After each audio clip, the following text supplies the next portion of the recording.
छोट्यांच्या मोठ्या विश्वात चला जाऊया पुस्तकाचं मालवणी महोत्सवात प्रकाशन. छोट्यांच्या मोठ्या विश्वात चला जाऊया पुस्तकाचं मालवणी महोत्सवात प्रकाशन.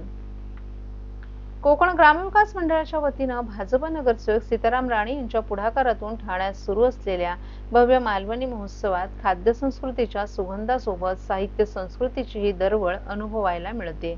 मालवणी महोत्सवात लेखिका संध्या सावंत यांच्या छोट्यांच्या मोठ्या विश्वात चला जाऊया या बालसाहित्य कृतीचं प्रकाशन उत्साहात पार पडलं.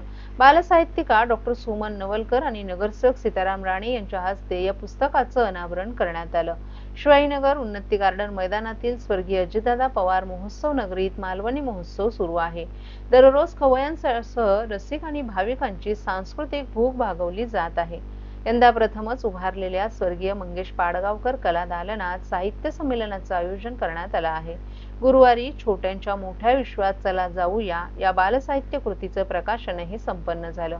यावेळी व्यासपीठावर साहित्यिका प्रज्ञा पंडित, बालसाहित्यप्रेमी राजेंद्र गोसावी, संतोष राणे, हेमंत पात्रे, समाजसेवक संतोष राणे, मनीष वाघ आणि अनेक नवोदित कवीही उपस्थित होते.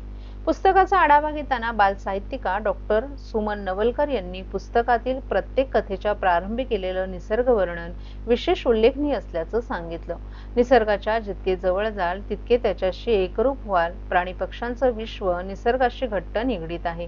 त्यामुळे निसर्गाचं संवर्धन आणि जपणूक करणं आपली जबाबदारी असल्याचंही त्यांनी सांगितलं.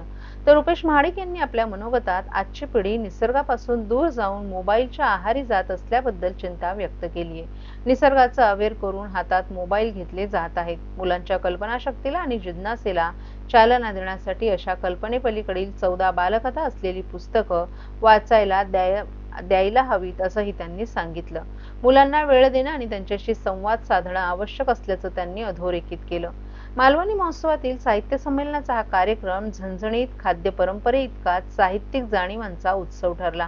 बालसाहित्यांच्या माध्यमातून निसर्ग संस्कार आणि कुटुंब मूल्यांचाही संदेश देण्यात आला. हो, आज कवी संमेलन होतं. त्याच्यामध्ये बऱ्याच लोकांनी जवळजवळ 90 कवींनी सहभाग घेतला होता आणि नेहमी असतं आपण दरवर्षी कवी संमेलन आपण ठेवतो. त्याचा आज उद्या साहित्य संमेलन आहे. आज कवी संमेलनाच्या निमित्ताने आपण 2 पुस्तकांचं प्रकाशन सुद्धा सावंत मॅडमचं एक आणि दुसऱ्या एका लेखकाचं पुस्तकं प्रकाशन केली आहेत. उद्या सुद्धा अशाच साहित्य संमेलनामध्ये प्रकाशित होतील. यामागे कवी संमेलन करताना मी माझ्या आईच्या नावाचा पुरस्कार गेली 15 ते 20 वर्ष देतोय. कैलासवासी यमुनाबाई बाजी राणे काव्य पुरस्कार असा आपण देतो. यामागचा उद्देश एकच आहे की आजच्या तरुण पिढीला या सुद्धा भागामध्ये काव्यामध्ये लेखनामध्ये रुची व्हावी, त्यांना त्याच्यामध्ये सहभाग घ्यावा ही भावना आणि तो एक माझा छोटासा प्रयत्न आहे.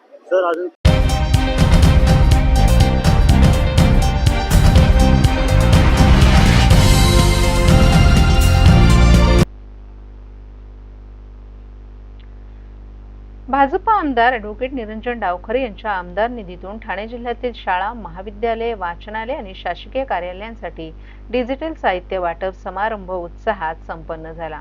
स्थानिक आमदार विकास निधी अंतर्गत ठाणे जिल्ह्यातील शाळा, महाविद्यालय, वाचनालय तसेच शासकीय कार्यालयांसाठी डिजिटल साहित्य वाटप समारंभ वर्तकनगर येथील भाजप कार्यालयात उत्साहपूर्ण वातावरणात पार पडला. या कार्यक्रमास भाजपचे महाराष्ट्र प्रदेश महामंत्री ॲडव्होकेट माधवी नाईक, भाजप ठाणे जिल्हा अध्यक्ष संदीप लेले, ठाणे महानगरपालिकेचे उपमहापौर कृष्णा पाटील, कोकण पदवीधर प्रकोष्ठ संयोजक सचिन मोरे, भाजप महाराष्ट्र शिक्षक आघाडी संघटन सदस्य NM भामरे आणि इतर मान्यवरांची प्रमुख उपस्थिती लाभली. या उपक्रमाअंतर्गत आधुनिक डिजिटल साहित्याचं वितरण करून तंत्रज्ञान आधारित शिक्षणाला चालना देणं, अध्यापन अधिक परिणामकारक करणं आणि शैक्षणिक तसंच प्रशासकीय कामकाज अधिक सक्षम बनवणं हा मुख्य उद्देश असल्याचं आमदार निरंजन डावखरे यांनी नमूद केलं. डिजिटल साधनांच्या वापरामुळे शासकीय कार्यालय अधिक कार्यक्षम होतील, मानवी चुका कमी होऊन वेळेची बचत होईल. शासनाचं पारदर्शक आणि गतिमान प्रशासन हे धोरण राबवण्याच्या दृष्टीनेच हा महत्त्वाचा उपक्रम हाती घेण्यात आला असल्याचंही त्यांनी स्पष्ट केलं.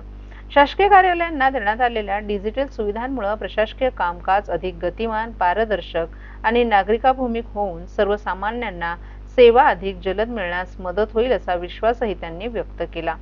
पंतप्रधान नरेंद्र मोदी यांच्या डिजिटल इंडिया संकल्पनेला आणि मुख्यमंत्री देवेंद्र फडणवीस यांच्या नेतृत्वाखाली राज्यात शिक्षण क्षेत्रात तंत्रज्ञानाचा प्रभावी वापर वाढत आहे. डिजिटल साधनांमुळे विद्यार्थ्यांच्या ज्ञानविस्ताराला गती मिळून शिक्षण अधिक गुणवत्तापूर्ण होईल. शिक्षण क्षेत्रात सकारात्मक बदल घडवण्यासाठी आमदार निधीतून अशा उपक्रमांना पुढेही प्राधान्य दिलं जाईल, असंही मनोगत व्यक्त करताना आमदार निरंजन डावखरे यांनी स्पष्ट केलं. या कार्यक्रमात शैक्षणिक क्षेत्रातील प्रतिनिधी, शिक्षक आणि पदाधिकारीही मोठ्या संख्येनं उपस्थित होते.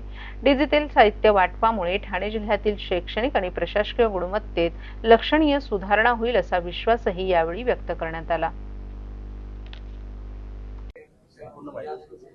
मी माझ्या या पदवीधर मतदारसंघामध्ये मागच्या टर्म पासून सगळ्या शाळा या डिजिटल झाल्या पाहिजेत, सगळ्या विद्यार्थ्यांना डिजिटल शिक्षण हे उपलब्ध झालं पाहिजे या दृष्टिकोनाने माझ्या आमदार निधीचा त्या दृष्टिकोनाने उपयोग आम्ही सातत्याने करतोय. पालघर पासून सिंधुदुर्गपर्यंत ठाणे, रायगड, रत्नागिरी असे 5ही जिल्ह्यांमध्ये सातत्याने डिजिटलायझेशन करत असताना आज ठाण्यामध्ये जी कम्प्युटर्स, प्रिंटर्स याचं वाटप होत आहे ते जवळपास 160 शाळांना या इकडे आम्ही हे कम्प्युटर्स आणि प्रिंटर्स वाटप करतोय, जेणेकरून त्या तिकडे जी डिजिटल लायब्ररी तयार होणार आहे त्या डिजिटल लायब्ररीच्या माध्यमाने विद्यार्थ्यांना या जगाच्या पाठीवरचं सगळं ज्ञान त्यांच्या डेस्कटॉपवर उपलब्ध होईल. सर्व शाळा शहरी भागातील आहेत का ग्रामीण? नाही, या आपल्या ठाणे जिल्ह्यामध्येच आपल्याला कल्पना असेल की तशा 7 महानगरपालिका आहेत आणि ग्रामीण भाग याच्यामधला जो शहापूर, मुरबाड आहेत, इकडच्याही संस्था आपण घेतलेल्या आहेत. त्याच्यामुळे सगळ्याच ठाणे जिल्ह्यामधल्या शाळा या इकडे आपण इन्व्हॉल्व केलेल्या आहेत. आज किती शाळा आहेत? आज 160 शाळा या इकडे त्यांना आम्ही कम्प्युटर्स आणि प्रिंटर्स उपलब्ध करून देतोय.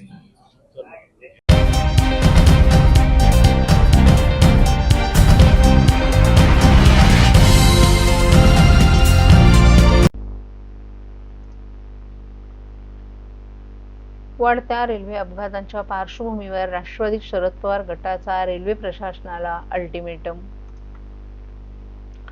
गर्दीच्या वेळी धीम्या लोकलची संख्या न वाढवल्यानं गर्दी वाढते. परिणामी रेल्वेतून पडून प्रवाशांचे दुर्दैवी मृत्यू होत आहेत.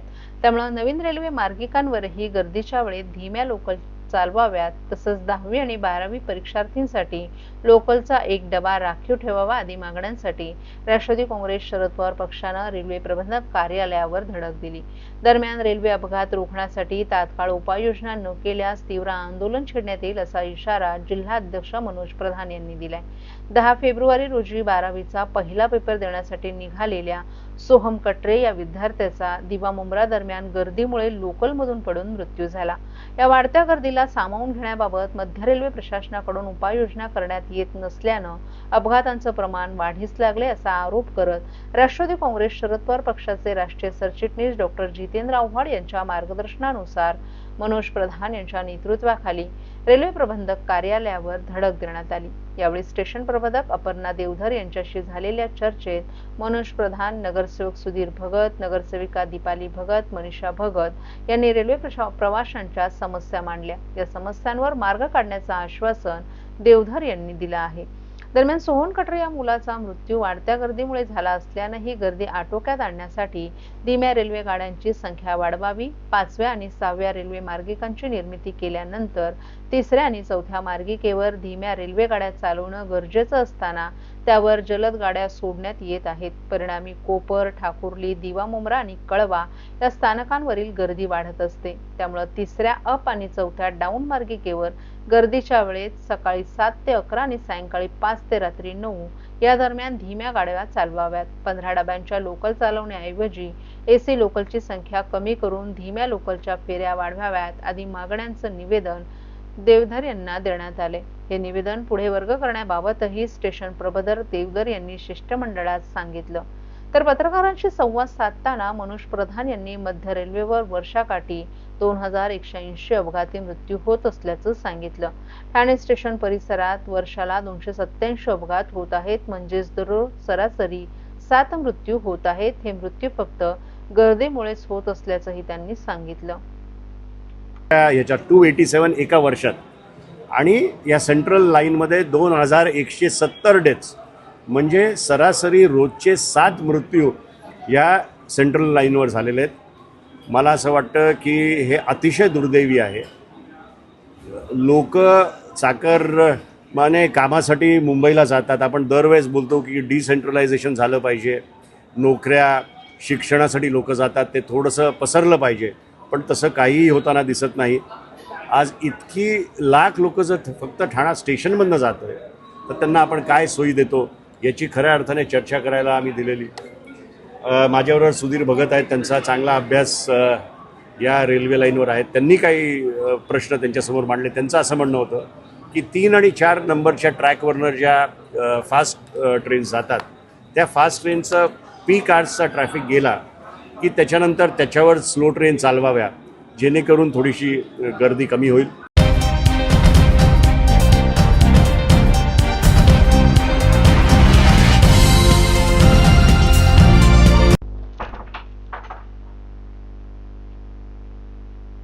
पावसाळ्याला अजून 4 ते 5 महिने अवधी आहे. त्यामुळे जिल्ह्यातील सर्व महापालिका आणि पालिका क्षेत्रातील अधिकाऱ्यांनी आपल्या भागातील रस्त्यांची कामं आत्तापासूनच सुरू करावीत, जेणेकरून पावसाळ्याच्या आधी ही सर्व कामे मार्गी लागतील.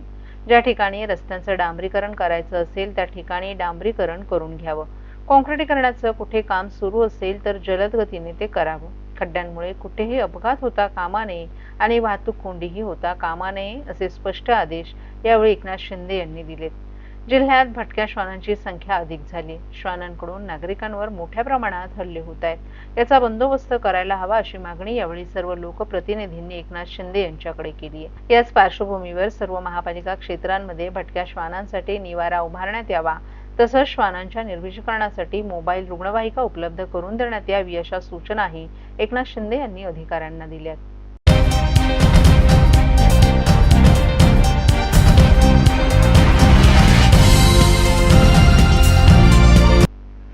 झोपडपट्टी किंवा जुन्या इमारतींचा पुनर्विकास करताना मूळ रहिवाशांची विकासकाकडून घोर फसवणूक होत आहे. त्यामुळे महापालिकेनं विकासकाला परवानग्या देताना रहिवाशांवर अन्याय होणार नाही याची काळजी घेतली पाहिजे असं सांगत आमदार संजय केळकर यांनी कोपरी येथील SRA प्रकल्पाबाबत अन्यायग्रस्त रहिवासी, SRA, पालिका अधिकारी आणि विकासक यांची संयुक्त बैठक पुढील आठवड्यात घेणार असल्याचं स्पष्ट केले.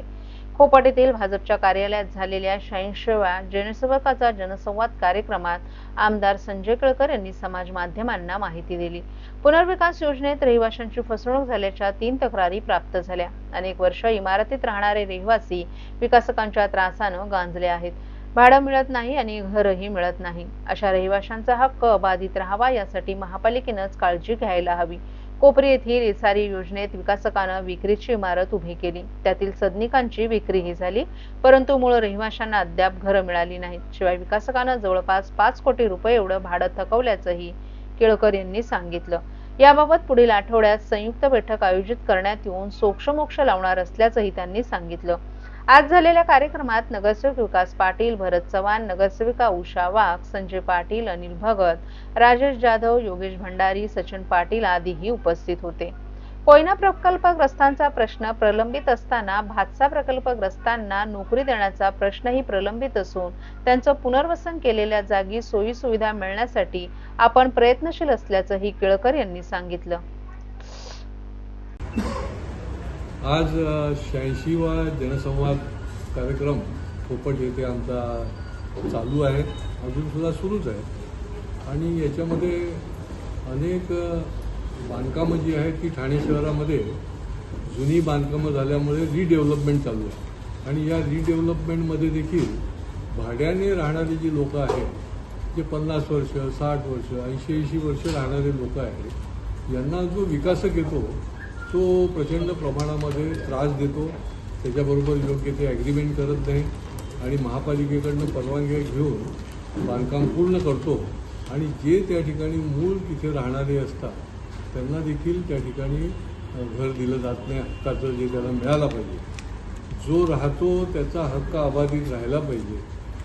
राहील त्याची जमीन, कसेल त्याची जमीन जे आपण म्हणतो, तसं जो राहणारा आहे त्याचा हक्क जो आहे तो त्या पुनर्विकासामध्ये अबाधित असला पाहिजे.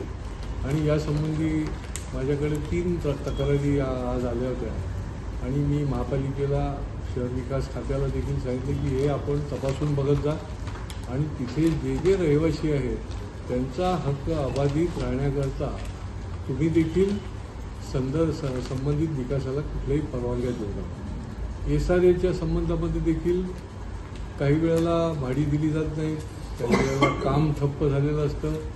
अशा याच्यामध्ये त्या कोकरीच्या SRA प्रकल्पामध्ये त्याचे विकासक आहेत गुप्ता म्हणून, त्यांनी जवळजवळ 4-5 कोटीची भाडीच राहिलेली आहे. इमारत पूर्ण होते, सेलची बिल्डिंग पूर्ण व्हायला येते, सेलच्या बिल्डिंगची विक्री देखील त्या ठिकाणी केली जाते आणि जे मूळ राहणारे तिथले ज्यांना त्या ठिकाणी आणायचं असतं राहण्याकरता झोपडपट्टी वासियांना, त्यांना भाडी दिली जात नाही.